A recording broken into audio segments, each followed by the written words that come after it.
We're now in the ancient capital of Japan, Kyoto, which is a really beautiful city and a massive contrast to Tokyo in pretty much every way you can imagine. In this video I'm going to be photographing some of the most iconic sights of this incredible city, and it's stupid o'clock in the morning, very quiet, and I'm off to the first destination, which is called Fushimi Inari-taisha.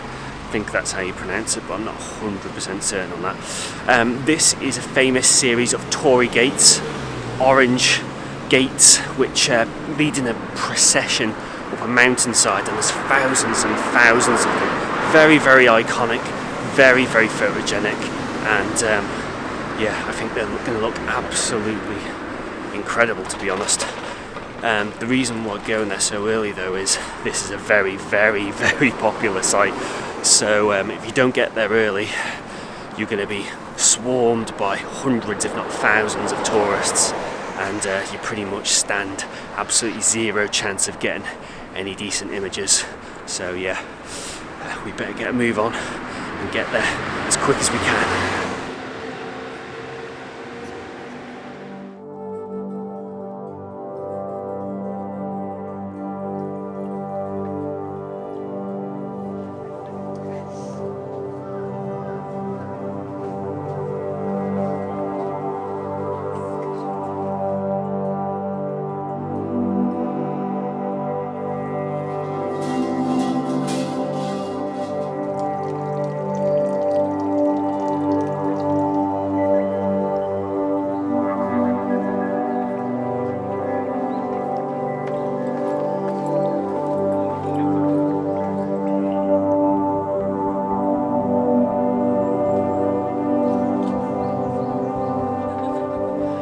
When we got up at stupid o'clock this morning, it clearly wasn't stupid enough, because the place was absolutely rammed with tourists and photographers.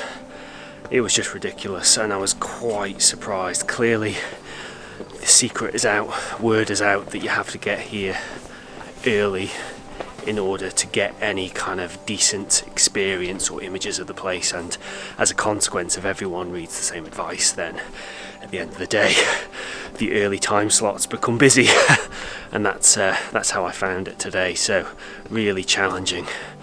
I think I managed to secure maybe 2 or 3 images that are really strong and free of any people.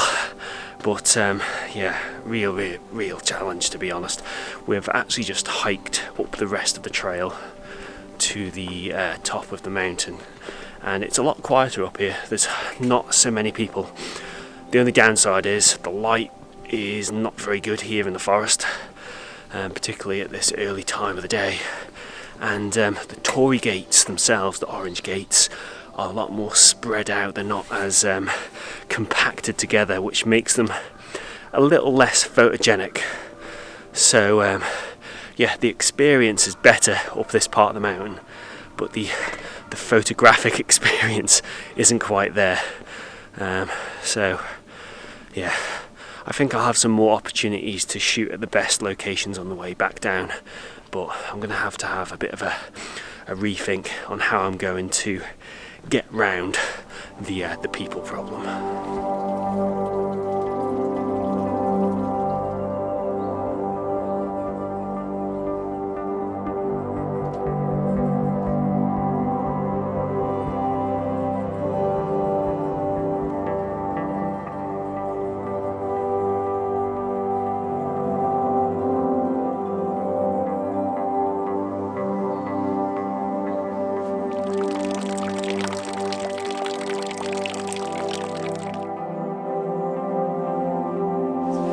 The light is starting to get quite harsh now.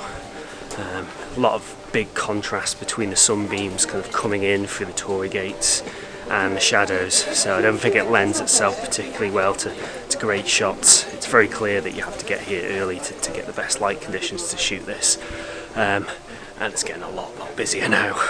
We're just heading back on down the mountain, and we're pretty much encountering an absolute tsunami of of people coming up this mountain. It's quite ridiculous how many there are.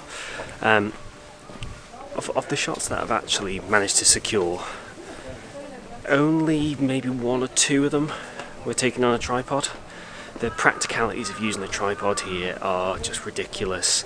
The actual path itself isn't all that wide, which means setting up the tripod, you're basically blocking off the flow of people, so it just becomes an absolute nuisance shooting with it, to be honest.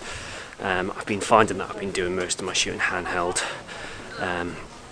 shooting at quite high ISOs actually, because the light level under this forest and in the gates is surprisingly low. So yeah, that's been a nuisance. I've been shooting with the Tamron G2 with vibration reduction on, which is great for handheld shooting, and I've actually been shooting quite a lot of shots. Sorry for that noise. I've actually been shooting quite a lot of shots at f2.8 as well, which has allowed me to get those ISOs just that little bit lower than I otherwise could.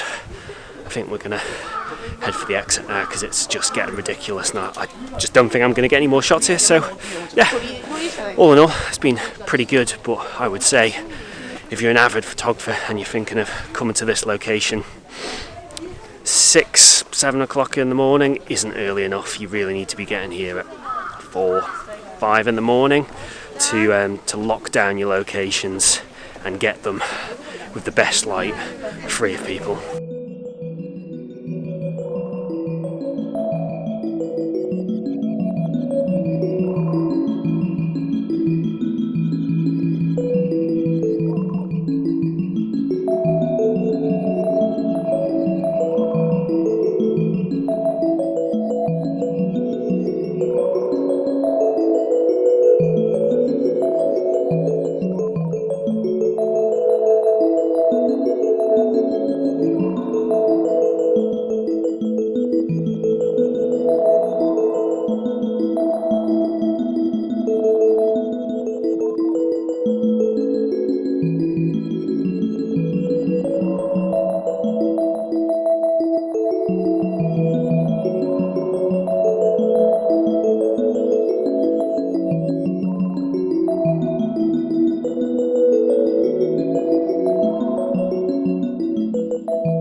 Using a variety of trains, we started to make our way across the huge city of Kyoto to our next destination, Jinkakuji Temple.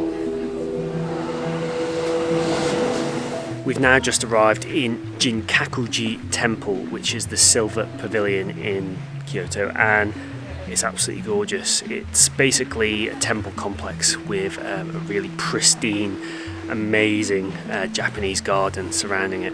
So we're going to have a little wander around here and yeah, try and take in all the Zen magic of this area, and yeah, see if I can pick up any pictures along the way.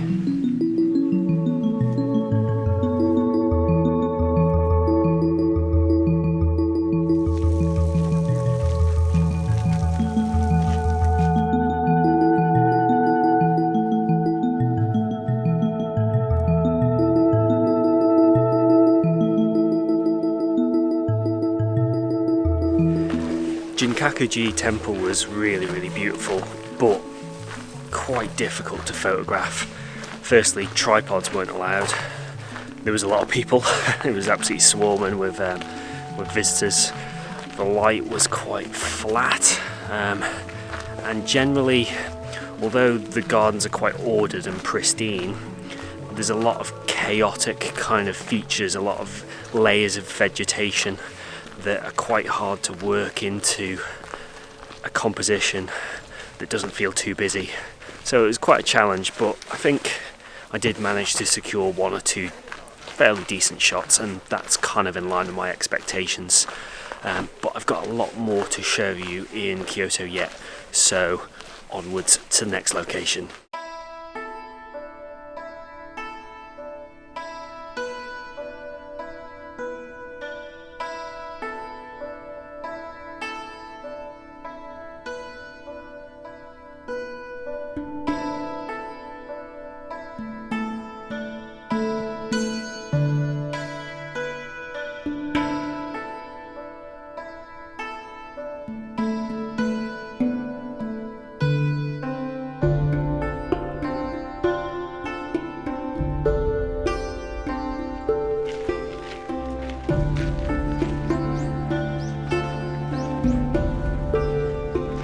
To avoid making this video tediously long, I'm going to show you the rest of my Kyoto adventure in a second video coming soon. No one wants to watch a 25-minute video. As always, pop your comments on the locations and the images that I managed to secure down below, and thanks very much for watching. I'll see you all in part 2 of my Kyoto adventure coming soon. Take care.